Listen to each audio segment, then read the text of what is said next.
بسم اللہ الرحمن الرحیم۔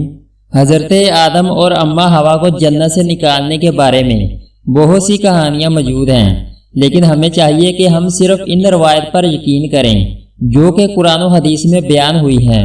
حضرت ابن عباس سے روایت ہے کہ بلا شبہ اللہ کے دشمن ابلیس نے اپنے آپ کو زمین کے جانوروں پر پیش کیا کہ وہ اس کو اٹھا لیں، یہاں تک کہ وہ ان کے ساتھ جنت میں داخل ہو جائے اور آدم سے بات کرے۔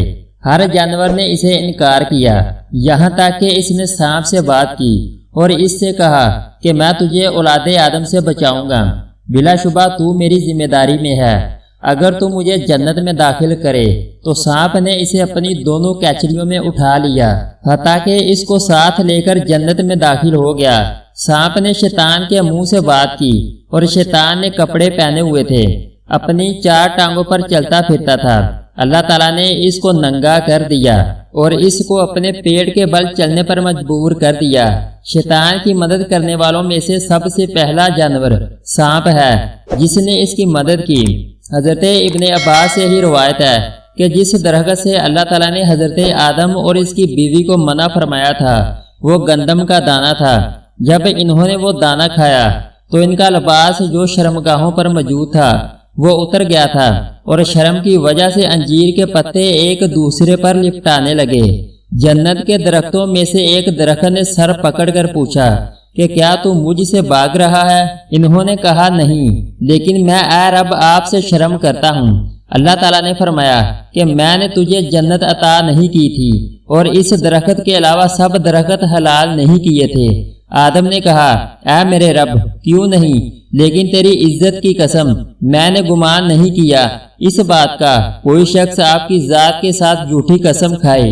اللہ تعالیٰ نے فرمایا میری عزت کی قسم میں تجھ کو ضرور زمین پر اتاروں گا، پھر تو سخت زندگی گزارے گا۔ پھر دونوں جنت سے اتارے گئے، حالانکہ وہ جنت میں جو چاہتے تھے وہ کھاتے تھے۔ اب وہ بے لذیذ کھانا کھانے لگے۔ اب اس نے لوہے کی کارگری کا جان لیا اور ان کو کاشت کا حکم دیا گیا۔ انہوں نے کاشت کی اور بیج ڈالا اور پانی پلایا یہاں تک کہ وہ پک کر تیار ہو گیا۔ پھر اس کو کاٹا، پھر اس کو پیس کر اور اس کا آٹا گوندھ کر اس کی روٹی پکائی، پھر اس کو کھایا۔ اللہ تعالیٰ نے پیغام پہنچانا تھا جو پہنچایا۔ حضرت آدم جب جنت سے زمین پر اتارے گئے تو اتنا روئے کہ کوئی اتنا نہیں رویا کہ حضرت داؤد کا اپنی غلطی پر رونے کو اور حضرت یعقوب کے اپنے بیٹے کی جدائی پر رونے کو اور حضرت آدم کے بیٹے کا اپنے بھائی پر رونے کو۔ جب اس نے اس کو قتل کیا، زمین والوں کے رونے کو ایک ترازو پر رکھا جائے اور دوسری طرف حضرت آدم کے رونے کو رکھا جائے تو تب بھی حضرت آدم کے رونے کے برابر نہیں رکھا جا سکتا۔ اگر آپ کو ہماری ویڈیو اچھی لگی ہے تو اس کو لائک اور سبسکرائب کر دیں۔